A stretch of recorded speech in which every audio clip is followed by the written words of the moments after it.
እንዴት ናችሁልን? ዛሬን በምርጥ ፊልም መተናል። ላይክ በማድረግ ጀምሩ እያልን ቤተሰብ ያልሆናችሁ ደግሞ ሰብስክራይብ በማድረግ ቤተሰብ ሁኑ። ፊልሙ ሲጀምር ቺ የምትባል ልጅ ከእናቷ ስልክ ይደወልላትና አሁን ላይ ከምታገኙ ሰው ጋር በስነ ስርዓት አውሪ፣ እንደ በፊቱ እንዳትቀልጂ የተባለ ሰው የሚመጣና ከመቀመጡ ነገሩ ማለቅ ያለበት ዛሬ ማታ ነው። ልጅ በተወለደ ቁጥር ደግሞ እኔ እየተንከባከብኩ ብዙ ብር ይሰጥሻል። እሷም በንግግሩ ተናዳ ውሃ ትደፋበትና ፎቶ አንስታ ሶሻል ሚዲያ ላይ ትለቀዋለች። በሁለት ቀን ውስጥም በብዙ ሰዎች ይታያል።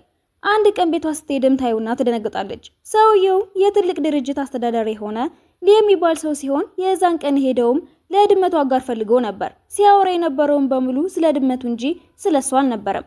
ረዳቱም ተናዶ እውነቱን ሳታጣራ ፎቶ ስለለቀቀች ነው ድርጅታችን የከሰረው፣ እንከሳታለን። ከዛም ስልኳን ያገኝና ስደውልላት ልታመልጥ ትሞክርና ስልኩን ትጥለዋለች። እሱም ከኋላ እንደቆመ ስታውቅ እየሮጠች ታመልጥና አመስገና ሳትጨርስ መኪናውን ከፊቷ ያቆመዋል። ወርዶ ሲጠጋትም ሰዎችን ለመሰብሰብ ብትሞክርም ልትወድቅ ስትል ይዛትና ግንኙነት ያላቸው ያስመስላል። እሷም እጁን ትነክሰውና እብድ ብላው ትሮጣለች። በቀጣዩ ቀንም ለጓደኛዋ ትልቅ ድርጅት ውስጥ ስራ እንዳገኘች እየነገረቻት ስለሱ ስትጠይቃት መልሳ እንደማታየው እየተናገረች እያለ የድርጅቱ ባለቤት ሆኖ ታገኘዋለች። በነጋታው ምግብ ልትበላ ስትል ትልቅ ሰውዬ ይመጡና ይበሉባታል።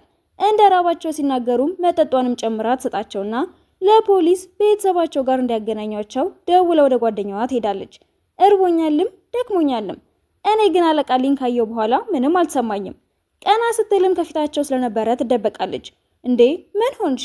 እሷም የተፈጠረውን በሙሉ ትነግራታለች። ከዛም የምታደርሳቸውን ፋይሎች ትቀበላትና ይዛ ትሄዳለች። መንገድ ላይም ሽማግሌውን ታገኛቸውና ጋሼ ምን እየሰሩ ነው? ፖሊስ ጠርችሉት አልነበረ?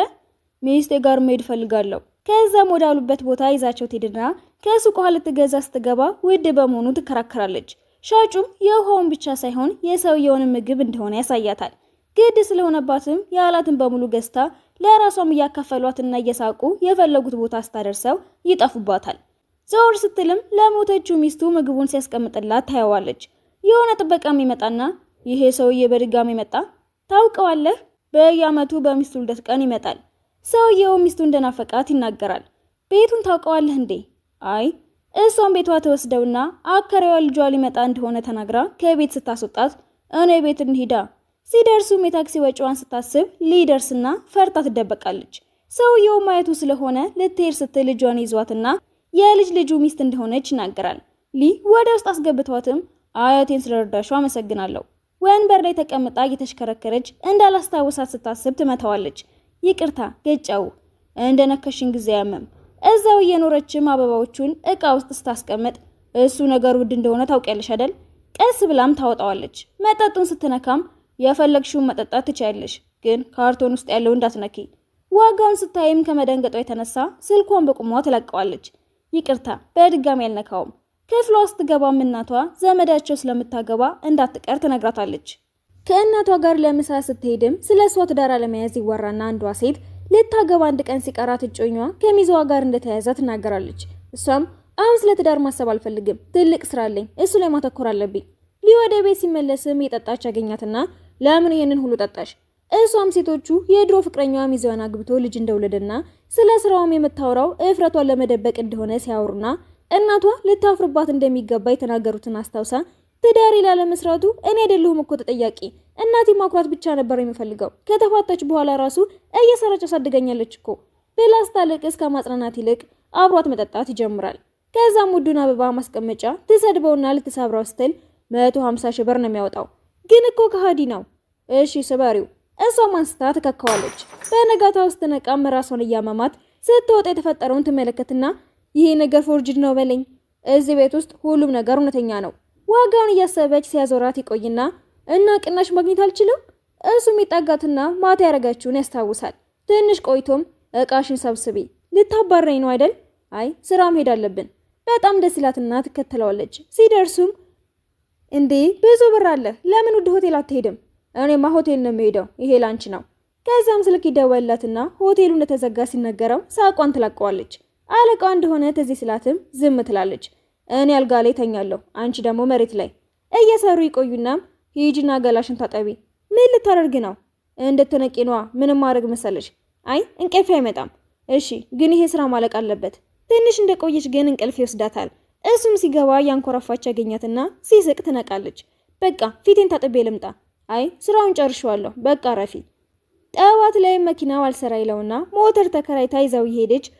ልጅነቷን እዛው ስላሳለፈች ቦታው እንደምታውቀውና በጣም የምትወደው ምግብ መሸጫም እንዳለ ትነግረዋለች። ከስብሰባ እስኪወጣም ጠብቃው እንደተሳካለት ስታውቅ በደስታ ትዘላለች። እሱም ይህንን አይቶ ፈገግ ይላል። በቀጣዩ ቀንም ነግራው ስለነበረው ምግብ ቤት ይወስዳታል። ደስ ብሏት እየሄዱ እያለም አባቷን ከልጅ ጋር ሲጫወት ታየውና ድሮ ከእሷ ጋር እንደማይጫወት ከቤት እንዳይወጣ ስትለምነውም ገፍትሯት እንደሄደ ታስታውሳለች። መቼም ቢሆን ጥሩ አባት አይሆንም ብዬ ነበር፣ ግን ይመስለኛል ለእኔ ብቻ ነው። ሊሊ ያጽናናት ሲልም የማታውን ፓርቲ እንዳትረሳው። ማታ ላይም ወደ ህፃናት መጫወቻ ይወስዳትና ዝግ አይደለም እንዴ?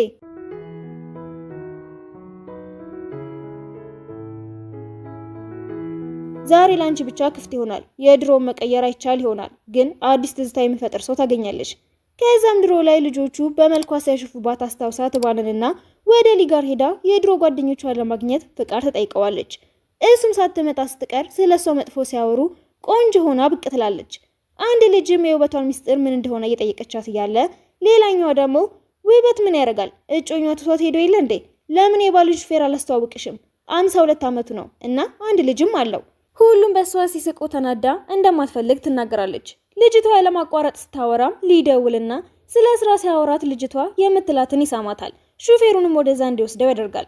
ልጅቷም ስለ ሀብቷ ማውራት እንደጀመረች ስለ አረፈድኩ ይቅርታ የእጅ ፍቅረኛ ነኝ ብሎ ሄድና የመኪናውን ቁልፍ ፊታቸው ላይ ሲያስቀምጠው ሁሉም እሱ ማድነቅ ይጀምራሉ። ልጅቷም ፍቅረኛሽ ሀብታም ከሆነ ምግባችንን ይክፈላ። እከፍላለሁ፣ ግን ግማሹን ያንቺ ባል ይክፈለው። ከዛም ውድ የመሰላትን መጠጥ ታዝና ልትንቀባረር ስትሞክር ለሁሉም ቤታቸው ይዘውት እንዲሄዱ አንዳንድ ጠርሙስ ያዝላቸዋል። በልተው ሲጨርሱም ግማሹን ከፍሎ የቀረውን የእሷ ባል ይከፍላል። ከዛም ሰውየው ምንም ብር ስለሌለው ይቅርታ እንድትጠይቃት ያደርጋታል። ሊም አንዳንድ ነገሮች ይቅር አይባሉም ብሎ ይዘውት ይወጣል። አካበድኩ መሰለኝ አይደል? ትንሽ ግን ደስ ይላል። በነጋታውም እንደምትወደው ልትነግረው ስትሄድ የድሮ ጓደኛ አውራው ትመጣለች። እሷን ስታያትም ቺ ማለት አንቺ ነሽ? የእኔና እሱ ቤተሰቦች በጣም ይቀራረባሉ። እናቱ ትንሽ ቀን እዚህ እንድሆን ነግራኝ ነው። በደንብ ተንከባከቢኝ። ቸኮሌቱ ለኛ ነው ግን ጣፋጭ አንበላም እኮ። አይ ለራሴ ነው የገዛሁት። ከዛም የሱን ልብስ ለብሳ ታየትና ልብሱን የሚለብስበትን አይወድም እኮ። አይ እንድለብስ ፈቅዶልኝ ነው። እሱም ለቺ ማታ አብራ ኳስ እንድታይ ጠይቃትና እንደምታስብበት ትናገርና ስለ ኳስ ታጠናለች። ማታ እያዩ እያለ ምራው መሀላቸው ትገባና ከእሷ በላይ እንደምታውቅ ታሳያታለች። እሱም የሚጠጣ ነገር ለማምጣት ሲሄድ ራው ስለ ኳስ ባታቂም እኮ ችግር የለውም እኔ ስለምወደው ነው። ሊም ከልጅነቱ ጀምሮ ይወደኝ ነበር። ባይገርምሽ እኔን ራሱ ልጅ እያለን ይወደኛል። ድሮ ይወድሻል ማለት እኮ አሁንም ይወድሻል ማለት አይደለም። በቀጣዩ ቀንም ረዳቱ ሊላም የወደው ሰው የገዛውን የአንገት ሀብል ያሳያትና ምንም እንዳልመሰላት ታስመስላለች። ለልደቱ እራት እንዲበሉ ሲጠራት ግን ለእሷ እንደሆነ ታስብና እራት ጋብዟት ስጦታ ብሎ ስልክ ሲያበረክትላት ቅር ይላታል። ጭራሽ ቤት ስትሄድ ምራው ጌጡን አርጋው ታይታለች። ወደድሽው? ሊኔ ሰጠኝ። አሁን እንደሚወደኝ አመንሽ? እሷም ተናዳ ስለነበረ ቤቱን ለቃ ትወጣለች። ሊ ሲመለስም ቺ ቤት ስላልነበረች እራው ላይ ተናዶ ይገፈትራታል። አንድ ላይ አንሆንም ብዬሽ የለ እንዴ? የምወደው እሷ እንደሆነ ነግሬሻለሁ። ከዛም ሁሉንም ነገር ስታስመስል እንደሆነና የእውነት እንዳልነበረ ታስታውሳለች። እሱም ቺ ኳስ እንደማትወድ ሲያይ ሁሉንም ማየት እንደተወ ታውቃለች።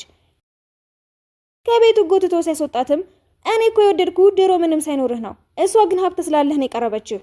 ጥሩ ነዋ ታዲያ፣ የበለጠ እንድትወደኝ ብዙ እንዲኖረኝ ያደርጋለሁ። ጠዋት ላይም ቺ ከጓደኛዋ ጋር ስለሆነ ነገር እያወራች ያለ የሆነ ልጅ መጥቶ የጓደኛዋን ቀሚስ ፎቶ የሚያነሳ ይመስላታል።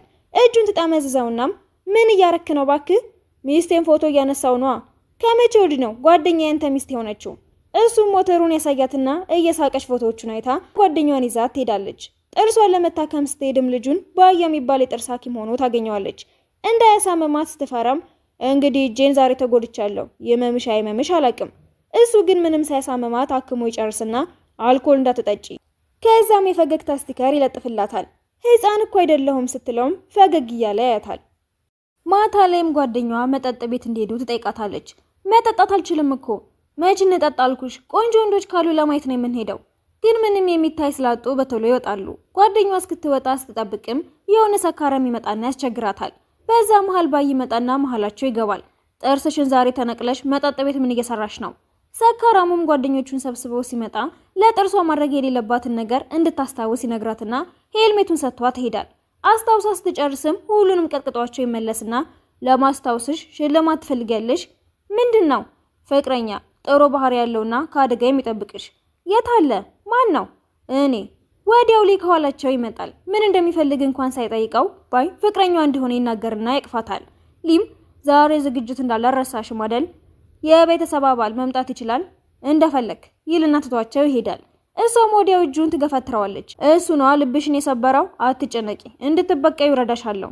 ሊም ባየው ነገር ቢናደድም ረዳቱ ፍቅረኛዋ ቢሆን ራሱ መልሰን ወደኛ እንወስዳታለን። ዝግጅቱ ላይም ባይ ይንከባከባታል። ውሃ ሊያመጣላት ሲሄድም ረዳቱ ሆነ ብሎ ይጠልፈዋል። ከዛም ሊ ውሃውን ለማምጣት ሲሄድ ባይ ቀድሞት ያመጣና አሁንም ዘገየህ። ከዛም ካርታ ሲጫወቱም የተሸነፈ በሴቶች ዘፈን እንደሚጨፍር ይወራረዳሉ። ከዛም ሊያውቁ ይሸነፍና በእሱ ቦታ ለሚጨፍር 30% ደሞዝ እንደሚጨመርለት ይናገራል። ሲወጡም ጓደኛዋ ሁሉንም ችግሩን በብር ለመፍታት ማሰቡ ጥሩ እንዳልሆነ ትናገራለች። እሷም ከባይ ጋር ስለነበረች ፈገግ ብላ ስልኩን ትዘጋውና የውሸት ፍቅረኛ ስለሆንከኝ አመሰግናለሁ እና የእውነት ቢሆን ግን ደስ ይለኝ ነበር፣ ግን አሁንም እወደዋለሁ ትለውና ሊሄድ ብሎ ይመለሳል።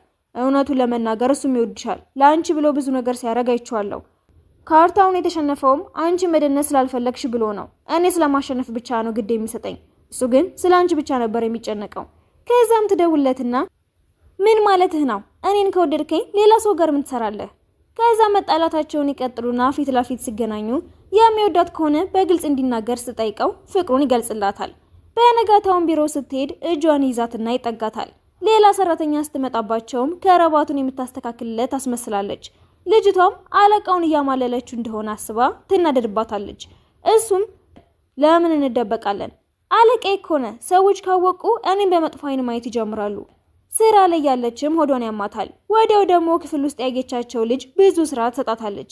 ልትከራከራት ስትልም ደንበኛቸው ስለሆነች ምንም እንዳትል አብራት ያለችው ልጅ ትነግራታለች። እሱም ስብሰባ ውስጥ ሆኖ ቆይታ ስራ በመስራቷ እየተበሳጨ ስልኩን ሲወረውረው ይቆይና አብረውራት እንዲበሉ በማሰብ የትኛውም ሰራተኛ አምሽቶ እንዳይሰራ ያዛቸዋል። እሷም በደስታ ላፕቶፑን ዘግታ ትወጣና አንድ ላይ ይሄዳሉ። ልጅቷም ስታያቸው ብሽቅ ትላለች። በነጋታውም ሆነ ብላ ልብሷን ታበላሽባትና ወይ እርካሹን ልብስሽን አበላሸውት፣ ለምን ብር ሰጥችሽ ሌላ አትገዢም?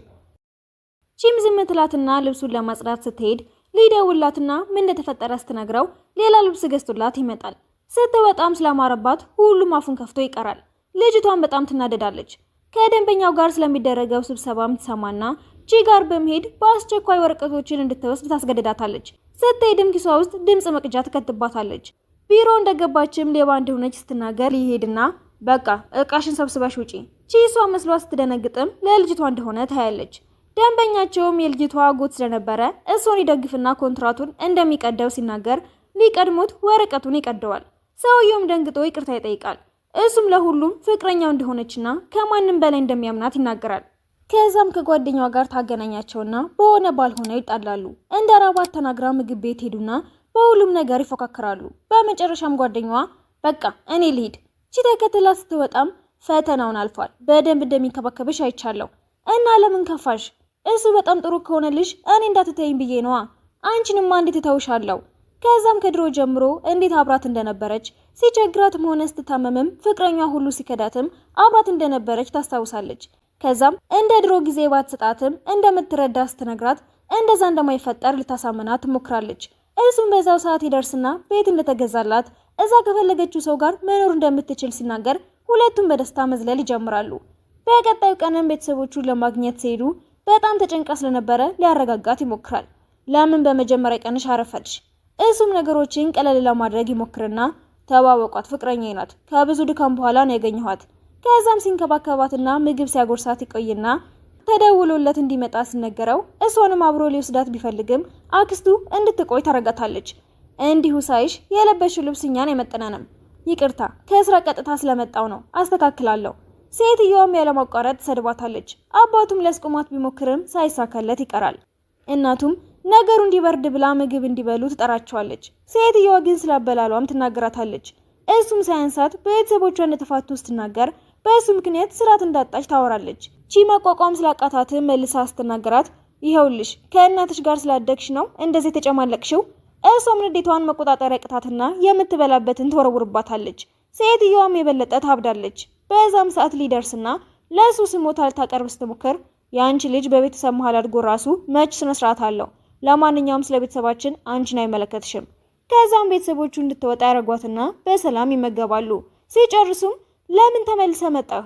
ብዙ ብር ማግኘቴ አንቺን የሚጠብቅልኝ ካልሆነ ምን ይሰራልኛል? በዛ ላይ ታጋሽ መሆንሽን በወደውም ኃይለኛነትሽን የበለጠ ወድጄዋለሁ። በቀጣዩ ቀንም ጓደኛዋ አዲስ ፍቅረኛ እንደያዘች ብትነግራትም ልጇ ጮርባሪ እንደሆነ ከስራው ትረዳና ስትነግራት ምንም ሳታምናት ትቀራለች። ተመልሰው ሲገቡ ግን ከእናቱ ጋር እንዴት አታሎ ብሯ እንደሚጠቀም ሲያወራት ሰማውና ታረጋግጣለች። ቺ ልትደበደበው ስትሄድም ሊያስቆማትና ምንም እንደማያውቁ ሆነው ሲሄዱ ቤቱ እንድታድስለት ሊያስማማት ይሞክራል። ሊም ሀብታም እንደሆነ እንዲያውቅ ያደረገውና መሬት ለመግዛት ያስማማዋል። ከወር በኋላም ሀብታም የሚሆን መስሎት ከእሷ ጋር ይጣላና ሲገፈትራት ቺ ትይዛታለች። ሊም ምንም መሬት እንደሌለው ይነግረውና ብሯ እንዲመልስላት ያደርገዋል። ከዛም ይቅር እንደማትለው ትነግረዋለች። እሷም ለዘመዷ ሰርግ ምን ያህል ብር መስጠት እንዳለባት ስትጠይቀው የፈለገችው እንድታረግ ይነግራታል። አብሬሽ ብመጣ ግን ደስ ይለኛል። አይ የዛን ቀን ስራ አለብህ፣ አይሆንም። የሰርጉ ቀን ላይም ዘመዷን ስትረዳ ትቆይና ስትወጣ የሙሽራው ጓደኞች ስፕሬይ ነፉባቸዋል። እናም የሰርጋቸው ቀን ላይ ይህንን ማድረግ ምንም ችግር እንደሌለው ይናገራሉ። እሱ ሳይንሳቸው ደግሞ መጠጥ እንድትጠጣ አስጠይቋት ቺ ሙሽራው እንዲያስቆማቸው ብትጠይቀውም እሱም ችግር እንደሌለው ይናገራል። ቺም እሷ ከምትጠጣው ብላ እራሷ ትጨልጠዋለች። ከዛም ለምን እንደዚህ ያደርጋሉ? ባልሽ ስለምን ያስቆማቸውም? ልምዳቸው ነው። በዚህ ላይ በዚህ እድሜ ሌላ ሰው ማግኘት ከባድ ነው። ከዛም ጓደኞቹ ደስ በማይል መልኩ ሲጠጓት ለመከላከል መብራቱን ታነሳና ታስፈራራቸዋለች። በዚህም ሰዓት ሊመጣና ያድናቸዋል። ልጅቷም ላለማግባት ትወስናለች። ልጆቹ ምን ያህል ሀብታም እንደሆነ ሲያውቁ ብር ሊቀበሉት ይሞክሩና ሳይሳካላቸው ይቀራል። ቺም ሆዷን ታማ ሆስፒታል ትገባና እሱም ራሷን ባለመጠበቋ ተናዶ ሲቆጣት ህመሙ ስለባሰባት ዝም እንዲል ትጠይቀዋለች። በዚህ ተናዶ እንደወጣም የድሮ ፍቅረኛዋ ይመጣና ከኔ በኋላ ከእንደዚህ አይነት ሰው ጋር ነው የሆንሽው፣ በዚህ ሁኔታሽ ከተወሽኮ አይወድሽም ማለት ነው። እሷ መቼም ወድሻለሁ ብሏት እንደማያውቅና ባገኘው ሰበብ ሁሉ እንደሚቆጣት ታስታውሳለች። ስራ ሲበላሽም ርካሽ እቃዎችን ስትገዛም ታክሲ ሁሉ በጊዜ ካልጠራች እንደሚናደር ትዝ ይላትና ግራ ትጋባለች። የድሮ ፍቅረኛዋም ጥፋቴን አውቃለሁ ይቅር በይኝ። እሷም እጇን ታስለቅቀውና አንተ ወሬህን በቃል ብቻ ነው የምትገልጸው፣ እሱ ግን እንዳልደክም ስራዬን ይሰራልኛል፣ ርካሽ እቃ እንዳልገዛ ካርዱን ይሰጠኛል፣ ታክሲ በመያዝ እንዳልሰቃይ ደግሞ ከመስሪያ ቤት ቅርብ የሆነ ቤት ይገዛልኛል። በአክሽ አትቀልጂ፣ ማንም ሰው እንደሱ ጥሩ ሊሆን አይችልም። በዛም ሰዓት ብዙ ዶክተሮችን ይዞ ይመጣል። ከዛም አንድ ሆነ ይጠይቃትና እንደማታውቀው ስትናገር ተናዶ ይወጣል። እሱ ምግቡን ቀስ እያለ ሲመግባት በቃላቱ ባይናገርም ግን እንደሚወዳት ታስባለች። ከሆስፒታል ከወጣች በኋላ አባቷ ወደ እሷ ሄድና ሊያዋራት ቢሞክርም እንደማታውቀው ትሆናለች። የጣለውን ወረቀት ስታነሳውም የካንሰር ታማሚ መሆኑን ታያለች።